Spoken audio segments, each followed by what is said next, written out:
Thank you, Sylvia.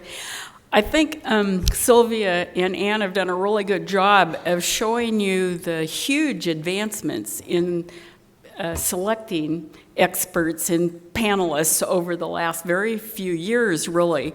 So my role from an academic perspective is to push the envelope even further. Where is it still not transparent? Where could we do better? And talking about it is the only way to accomplish some of these things.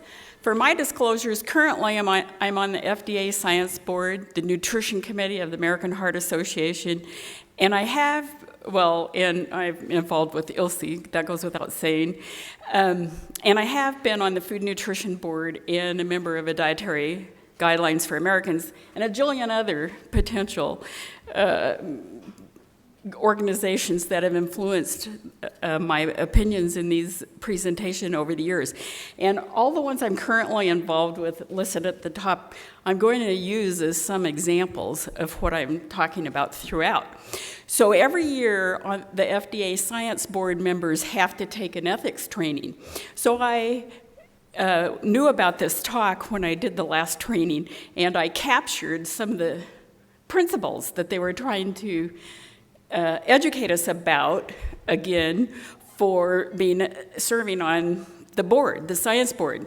So it says, in general, you should not act on a government matter if a reasonable person who knew the circumstances of your situation could legitimately question your impartiality.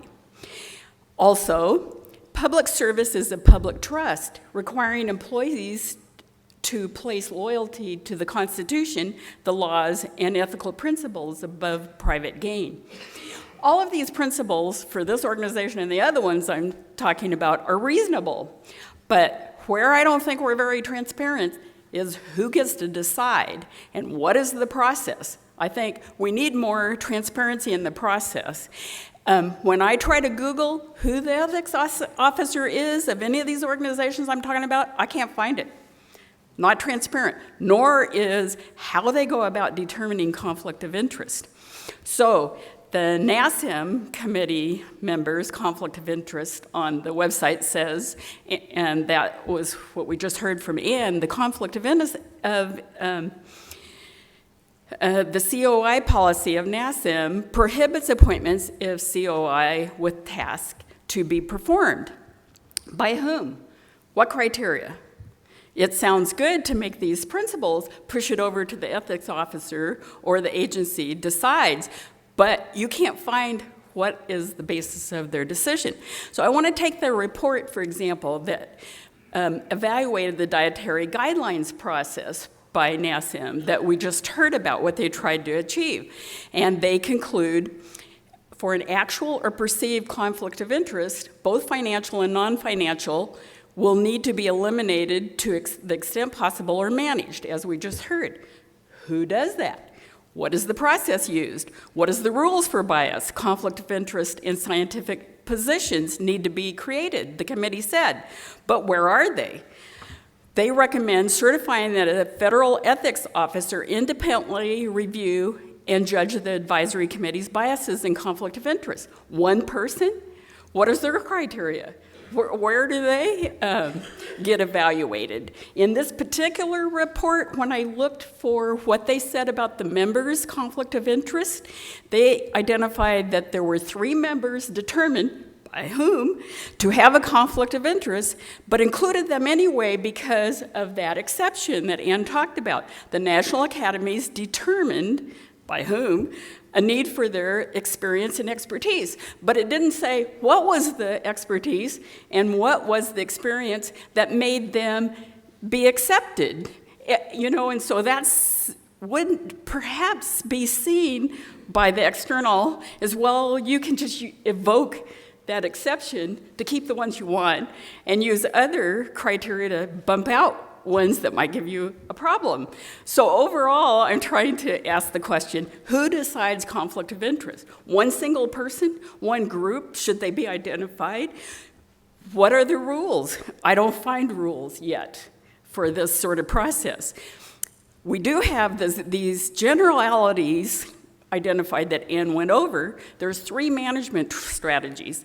Either you decide an individual should not serve on a committee, The individual cannot participate in voting where conflict exists, or you provide a balance or a counter view on any particular interest. So let's take a couple of examples. Let's take the recent DRIs for sodium and potassium. So in this vetting process, one committee member was kicked off when a conflict of interest complaint was filed. And that person was told that because she was a member of the Nutrition Committee of the American Heart Association, and they had a bias towards reducing sodium, that it would be perceived bias.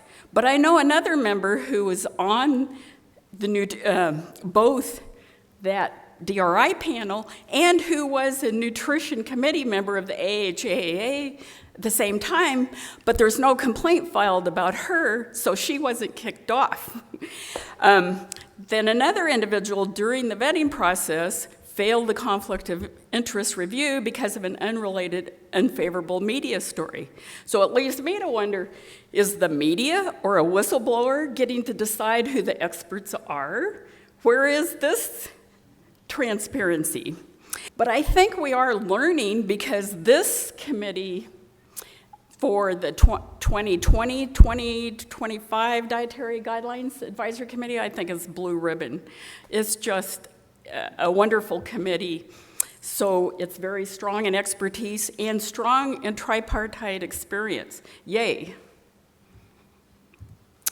On the American Heart Association, all the time I get, as a member of the Nutrition Committee, invitations to volunteer or be considered for some activity or the other. They always say, we prefer not to have anyone with industry relationships. They will take them sometimes, but their preference is not. But here's one that we got where it says the nominee should have no relationships with industry, and that was to participate and speak at the AHA industry group, the Nutrition Forum, at the FNCE meeting in October. Explain that to me. Why to send to the industry group wouldn't you want somebody interested in partnerships with the industry and perhaps have some experience that they might appreciate? So when you look at the literature about these conflicts with industry, does it influence the results? So you may remember this paper where they were looking, did the outcome of the research get influenced by the funder? So in this paper, they looked at industry versus non-industry funding, and they found no statistical significance on whether that research was funded by industry or not. Then another paper that was a little more narrow, the sugar industry and coronary heart disease research did an evaluation of the outcome of who funded the research or not, and they came out with a conclusion: policymaking committees should consider giving less weight to industry-funded studies. You know, the tension, the different outcome with slightly different data. Biases, as we've all heard, are not exclusive to the industry and not exclusive to financial. In the 1980s was one of my first experiences with an ILSI-sponsored activity, and it was still a current topic on sodium reduction. And I remember being stunned as an assistant professor when the NIH director that was speaking at that session said, we're not going to fund any grant questioning the safety of sodium reduction because of all the investment we've made as an institute on the benefits of sodium reduction. So we won't even consider the option of another side. My father-in-law would ask me how I was doing, and if I told him, well, I got a government grant, he would say, shame on you. When I received a government grant, he thought the private interest should fund research, not taxpayers, in the area of nutrition and food science. Discouraging scientists from working with industry or any relevant stakeholder is a terrible idea if the goal is to translate discoveries to improve human health. We need to work with all of the stakeholders that I imagine and that you might imagine in order to solve these complex problems and to improve human health. We need to manage biases rather than eliminate them, and I think Anne made that point very well. But how do you manage potential controversies? Sylvia pointed the way with trust and transparency. There's many sources of bias that ILSI working groups and others have identified, money being one, but only one. The ILSI North America published philosophy is that the interpretation of health research and the promotion of public policies resting on that research are far too important for us not to address and try to manage the myriad of potential biases that can intrude. ILSI initiative that Sylvia laid out began with ILSI North America and published in 6 journals, looking at what are the ground rules for academics to work with industry funding and publish those and work with publications of them and new faculty to train them and new companies to train them. And of course, they've gone farther than that now and looked at public-private partnerships, and I'm hoping now in the process of conflict of interest identification. But there are risks to faculty, and one of my roles here as the academic perspective is to bring those to your attention. You have academics who get attacked by the media. That's hard. Some are banned from some panels and committees and task force and symposia because of industry relationships. Some peers of their own will think they have a tainted reputation for doing it. It's a hard job to say, I so value the tripartite and solving complex problems, and I want to help all the stakeholders with my expertise to try to address these problems, to fight all of that. All sectors have to police for ethics to make this all work. But people make mistakes. I borrowed this idea from one of Denny Beer's talk. If the dog wets the floor, do you teach the dog or do you kill the dog? And so we can't be too punitive on first offense, but transparency alone is insufficient. ILSI's been a leader for decades in addressing this, and public-private partnerships working with federal agencies and scientific professional societies. NAM, formerly IOM, reports routinely conclude public-private partnerships are needed as pathway solutions. But we need to be more careful, and I came up with about 3 ideas. You could come up with your own. Investigators receiving funds from the boards for which they are members is perceived as a conflict of interest. Using Freedom of Information Act should not be used as a form of censorship. We need to fight that. Individuals should not put their own icons or guidelines forward when the federal governments or bigger organizations have spent lots of taxpayer money and expert time coming to consensus. Who do you think you are if you're one person that says, I can replace the dietary guidelines, just follow my own single advice? You know, we need to be more careful. We need to plan all the steps. For an organization like ILSI, develop a communication plan from the beginning, practice the conflict of interest guidelines in designing and conducting the research or developing the public-private partnership, plan for a press release up front, how to communicate it, plan to share with panels who are going to develop these guidelines later. I'll give you one example of a process I think went pretty well. There was a lot of media attention a few years ago on calcium supplements possibly risking calcification of arteries, and the media really picked up on that. I was a researcher in calcium, and I was on the National Osteoporosis Foundation board worrying about this.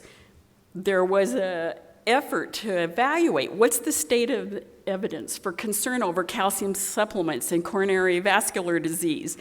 And they identified all kinds of problems with this philosophy: secondary analysis, lack of standardized outcomes, no dose-response relationship, low compliance with randomized controlled trials, no underlying mechanism, and so forth. So as the researcher, I invited a whole lot of industry that sold calcium in the form of supplements or dairy products and said maybe we could do a kind of a common research project to identify is there really a risk or not. It's the ILSI model with caffeine and artificial sweeteners and whatnot. So we used this specialized pig that developed coronary artery disease and used every kind of traditional and new meth outcome measure that we could think of to look at, did high calcium coming from dairy or high supplements increase calcification of the arteries? And it did not. A 6-month feeding trial of very high calcium did not result in higher level of coronary artery calcification, a type of experiment you really couldn't do in humans. So we planned a press release. Purdue released this outcome, published in a high nutrition and cardiovascular journal, and then it went to affecting public policy, where the National Osteoporosis Foundation teamed up with the American Society for Preventive Cardiology, reviewed all the evidence, plus this pig study that I was telling you about, and concluded there's B-level evidence for no relationship between calcium supplements and coronary vascular disease. And I think it became a rather dead issue. So to take away, consider your responsibility in this space. Follow guidelines for scientific integrity, for research, regardless of funding or support. Consider how much more can be accomplished to improve public health when all of the sectors work together. Communicate the evidence fairly while holding authors to scientific rigor, and encourage the process for vetting membership on committees, panels, and boards for deciding expertise and conflict of interest to be developed and to be made transparent. In terms of the questions ILSI is wrestling with now about its public members, and we need to take this up in the near future. What comprises a conflict of interest for a public member of ILSI? An industry consultant? If they are, does the amount of money they get make a difference? Is it a current relationship, or is there some time period in the past for certain activities or all activities, like board of directors, scientific advisor, committees, and how can they be managed? Disclose for sure. Do you recuse yourself on relevant issues, or you devoid them altogether? And who gets to decide that? Most public volunteers do so for the networking and opportunities that you're afforded by coming to a meeting like this. So could we say we support public-private partnerships but eliminate all those who engage in them? Thank you.